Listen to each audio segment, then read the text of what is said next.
ಸ್ನೇಹಿತರೆ, 2000 ವರ್ಷ ಹಳೆಯ ತಮಿಳು ಬರಹವೊಂದು ಈಜಿಪ್ಟ್ನಲ್ಲಿ ಪತ್ತೆಯಾಗಿದೆ ಎಂದು ಇತ್ತೀಚೆಗೆ ವರದಿಯಾಗುತ್ತಿದೆ. ಈಜಿಪ್ಟ್ನ ವ್ಯಾಲಿ ಆಫ್ ಕಿಂಗ್ಸ್ನ ರಾಯಲ್ ಸ್ಮಾರಕಗಳಲ್ಲಿ ತಮಿಳು ಭಾಷೆಯಲ್ಲಿ ಬರೆದ ಬರಹವೊಂದು ಪತ್ತೆಯಾಗಿದೆ. ಪ್ರಾಚೀನ ತಮಿಳಿನ ಬ್ರಾಹ್ಮಿ ಲಿಪಿಯಲ್ಲಿ ಬರೆದ ಬರಹವೊಂದು ಅಲ್ಲಿ ಪತ್ತೆಯಾಗಿದೆ ಎಂದು ಹೇಳಲಾಗುತ್ತಿದೆ. ಸ್ನೇಹಿತರೆ, ಇತಿಹಾಸ ಎನ್ನುವುದು ನಿಂತ ನೀರಲ್ಲ, ಅದು ಬದಲಾಗುತ್ತಲೇ ಇರುತ್ತದೆ. ಹೊಸ ಹೊಸ ವಿಷಯಗಳು ಸೇರ್ಪಡೆಯಾಗುತ್ತಲೇ ಇರುತ್ತವೆ. ಹೊಸ ವಿಷಯವೊಂದು ಬಂದಾಗ ನಮಗದು ಹಳೆಯ ವಿಷಯವನ್ನು ಸುಳ್ಳೆಂದು ಸಾಬೀತುಪಡಿಸುತ್ತದೆ.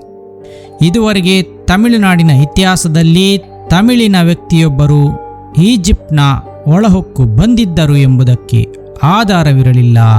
ಆದರೆ ಇದೀಗ ಹೊಸ ಆಧಾರವೊಂದು ಸಿಕ್ಕು ಈ ಮಾತನ್ನು ನಿಜವಾಗಿಸಿದೆ. ಈಜಿಪ್ಟ್ನ ನೈಲ್ ನದಿ ಉತ್ತರಕ್ಕೆ ಹರಿದು ಮೆಡಿಟರೇನಿಯನ್ ಸಮುದ್ರಕ್ಕೆ ಸೇರುತ್ತದೆ. ಈ ನದಿಯ ದಡದಲ್ಲೇ ಈಜಿಪ್ಟ್ನ ಪ್ರಾಚೀನ ನಾಗರಿಕತೆ ಹುಟ್ಟಿತ್ತು. ಈ ನದಿ ಪಾತ್ರದಲ್ಲೇ ಒಂದು ನಗರವಿದೆ, ಅದೇ ಲಕ್ಸರ್ ನಗರ. ಈ ನಗರದ ಬಳಿಯಲ್ಲಿಯೇ ವ್ಯಾಲಿ ಆಫ್ ಕಿಂಗ್ಸ್ ಎಂಬ ಸ್ಥಳವಿದೆ. ಅತ್ಯಂತ ಪ್ರಾಚೀನ ಸ್ಥಳವಾದ ಇಲ್ಲಿ ರಾಜರುಗಳ ಟೋಮ್ಗಳಿವೆ, ಅಂದರೆ ಸಮಾಧಿ ಸ್ಮಾರಕಗಳಿವೆ. ಇಲ್ಲಿ ಕ್ರಿಸ್ತಪೂರ್ವ 11ನೇ ಶತಮಾನದಿಂದ 16ನೇ ಶತಮಾನದವರೆಗಿನ ಈಜಿಪ್ಟನ್ನು ಆಳಿದ ಫೆರೋಗಳ, ಅಂದರೆ ರಾಜರುಗಳ ಸಮಾಧಿಗಳಿವೆ. ಇದರಲ್ಲಿ ವಿಶ್ವ ಪ್ರಸಿದ್ಧ ಟುಟುಂಕಮೆನ್ನ ಸಮಾಧಿಯೂ ಇದೆ. ಇಲ್ಲಿರುವ ಸಮಾಧಿಯ ಗೋಡೆಗಳಲ್ಲಿ ತಮಿಳಿನ ಬರಹವೊಂದು ಪತ್ತೆಯಾಗಿರುವುದೇ ಈಗಿನ ವಿಷಯ. ತಮಿಳು ಬ್ರಾಹ್ಮಿ ಲಿಪಿಯಲ್ಲಿ ಬರೆದ ಒಂದು ಬರಹ ಇಲ್ಲಿ ಪತ್ತೆಯಾಗಿದ್ದು, ಈ ತಮಿಳು ಬ್ರಾಹ್ಮಿ ಲಿಪಿ ಹಿಂದಿನ ಕಾಲದಲ್ಲಿ ತಮಿಳು ಭಾಷೆ ಬರೆಯಲು ಬಳಸುತ್ತಿದ್ದ ಲಿಪಿಯಾಗಿತ್ತು. ನಮ್ಮ ಹಳೆಗನ್ನಡವಿದ್ದಂತೆ ತಮಿಳಿನಲ್ಲಿನ ಹಳೆ ತಮಿಳನ್ನು ಇದೇ ಲಿಪಿಯಲ್ಲಿ ಬರೆಯಲಾಗುತ್ತಿತ್ತು. ಇದು ಕ್ರಿಸ್ತಪೂರ್ವ 3ನೇ ಶತಮಾನದಿಂದ ಕ್ರಿಸ್ತ ಶಕ 3ನೇ ಶತಮಾನದವರೆಗೆ ಈ ಲಿಪಿಯನ್ನು ಬಳಸಲಾಗುತ್ತಿತ್ತು. ಅಂದರೆ ಸುಮಾರು 600 ವರ್ಷಗಳವರೆಗೆ ಈ ಲಿಪಿಯನ್ನು ತಮಿಳರು ಬಳಸುತ್ತಿದ್ದರು. ಈ ಲಿಪಿಯ ಬರಹಗಳು ತಮಿಳುನಾಡಿನ ಗುಹೆಗಳಲ್ಲಿ, ವ್ಯಾಪಾರ ಮಾರ್ಗಗಳಲ್ಲಿ, ಹಾಗೆಯೇ ಧಾರ್ಮಿಕ ಸ್ಥಳಗಳಲ್ಲಿ ಕಂಡುಬಂದಿದೆ.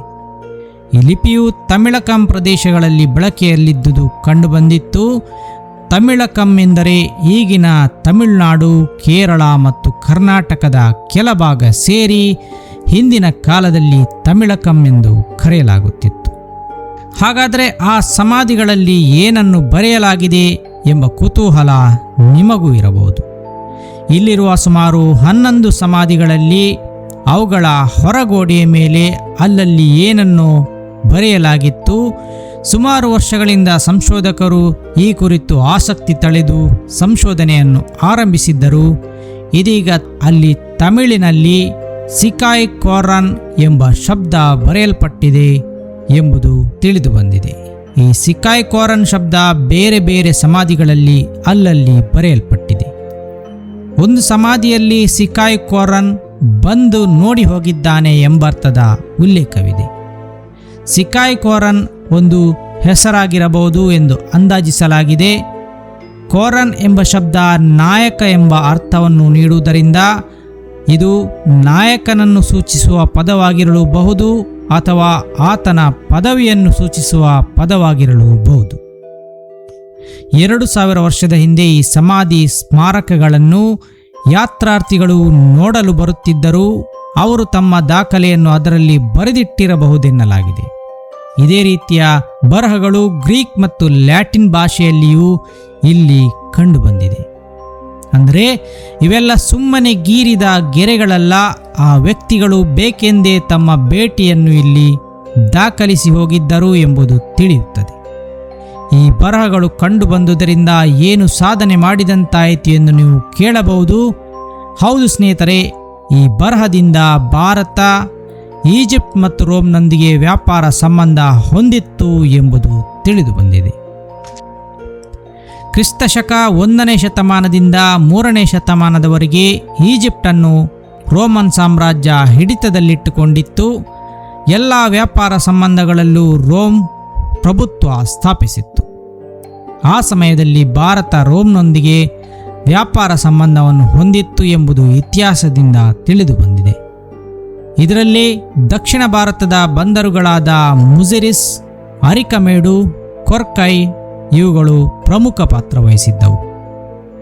ಆಧುನಿಕವಾದ ಶಿಪ್ಗಳಿಲ್ಲದ ಸಮಯದಲ್ಲಿಯೂ ಅಷ್ಟು ದೂರದವರೆಗೆ ಭಾರತೀಯರು ಹೇಗೆ ಸಾಗಿ ಹೋಗುತ್ತಿದ್ದರು ಎಂಬ ಬಗ್ಗೆ ನಿಮಗೂ ಅನುಮಾನ ಬರಬಹುದು. ಹಾಯಿ ಹಡಗುಗಳನ್ನು ಬಳಸುತ್ತಿದ್ದ ಆ ಸಮಯದಲ್ಲಿ ಮಾನ್ಸೂನ್ ಮಾರುತಗಳು ಬೀಸುವ ಸಮಯವನ್ನು ನೋಡಿ ಹಡಗುಗಳನ್ನು ಬಿಡಲಾಗುತ್ತಿತ್ತು. ಮಾನ್ಸೂನ್ ಸಮಯದಲ್ಲಿ ಈಜಿಪ್ಟ್ನ ದಿಕ್ಕಿನಲ್ಲಿ ಹಡಗುಗಳು ಸಾಗುತ್ತಿದ್ದವು. ಹಾಗೆಯೇ ಅಲ್ಲಿಂದ ವಾಪಸ್ಸು ಬರುವಾಗ ಮತ್ತದೇ ಮಾರುತಗಳು ವಿರುದ್ಧ ದಿಕ್ಕಿನಲ್ಲಿ ಬೀಸುವುದನ್ನು ಕಾಯಲಾಗುತ್ತಿತ್ತು. ಆ ಕಾಲದಲ್ಲಿ ಭಾರತದಿಂದ ಕರಿಮೆಣಸು, ಸಾಂಬಾರ ಪದಾರ್ಥಗಳು, ಆನೆದಂತ, ರತ್ನಗಳು, ಬಟ್ಟೆಗಳನ್ನು ರಫ್ತು ಮಾಡಲಾಗುತ್ತಿತ್ತು. ಹಾಗೆಯೇ ಈಜಿಪ್ಟು ರೋಮ್ನಿಂದ ಚಿನ್ನದ ನಾಣ್ಯಗಳು, ವೈನ್ಗಳು, ಗಾಜಿನ ವಸ್ತುಗಳು, ಹವಳಗಳನ್ನು ಆಮದು ಮಾಡಿಕೊಳ್ಳಲಾಗುತ್ತಿತ್ತು. ತಮಿಳುನಾಡಿನಲ್ಲಿ ಈಗಾಗಲೇ ಬಹುಸಂಖ್ಯೆಯಲ್ಲಿ ರೋಮ್ ಸಾಮ್ರಾಜ್ಯದ ನಾಣ್ಯಗಳು ಉತ್ಖನನದ ವೇಳೆ ದೊರಕಿವೆ. ಈ ಮೊದಲು ಭಾರತದ ಕಲಾಕೃತಿಗಳು ಕೆಂಪು ಸಮುದ್ರದ ಬೆರೆನಿಕೆ ಬಂದರಿನ ಆಸುಪಾಸಿನಲ್ಲಿ ಮಾತ್ರ ದೊರೆತಿದ್ದವು.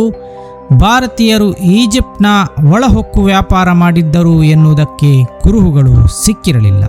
ಆದರೆ ಈಗ ಭಾರತೀಯರು 2000 ವರ್ಷ ಮೊದಲೇ ಕೆಂಪು ಸಮುದ್ರವನ್ನು ದಾಟಿ ಮೆಡಿಟರೇನಿಯನ್ ಸಮುದ್ರದವರೆಗೂ ತಲುಪಿದ್ದರು ಎಂಬುದು ತಿಳಿಯುತ್ತದೆ. ಈಜಿಪ್ಟ್ನ ಸಮಾಧಿ ಸ್ಮಾರಕದಂತಹ ಸ್ಥಳಗಳಿಗೆ ಭೇಟಿ ನೀಡಿ ಅಲ್ಲಿ ತಮ್ಮ ಆಗಮನವನ್ನು ಅದರಲ್ಲಿ ದಾಖಲಿಸಿ ಬಂದಿರಬೇಕಾದರೆ ಆ ಕಾಲದಲ್ಲಿಯೇ ಭಾರತೀಯರು ತುಂಬ ಮುಂದುವರೆದಿದ್ದರು ಎಂಬುದು ತಿಳಿಯುತ್ತದೆ. ಆ ಸಮಯದಲ್ಲಿ ಸಾಂಸ್ಕೃತಿಕ ವಿನಿಮಯವು ನಡೆದಿತ್ತು.